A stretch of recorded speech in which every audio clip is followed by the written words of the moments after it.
राहिला प्रश्न सातारच्या दोन राजांचा. त्यांना न विचारताच ही उमेदवारी झालेली दिसते असा माझा अंदाज आहे, खरं खोटं मला माहित नाही. त्यामुळे त्या दोघांचा देखील स्वाभिमान दुखावला असेल असा माझा अंदाज आहे, माझा दावा नाही.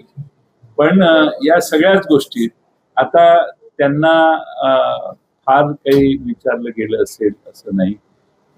आपले शिवेंद्र बाबा यांचा उमेदवारासाठी काही आग्रह होता, त्या आग्रहाचा काही कसं आहे, ते विरोधक आहेत, महाविकास आघाडीचे जे नेते आहेत, ज्येष्ठ नेते आहेत, शेवटी गैरसमज पसरवल्याशिवाय त्यांना पण माहित आहे की मतं मिळणार नाही.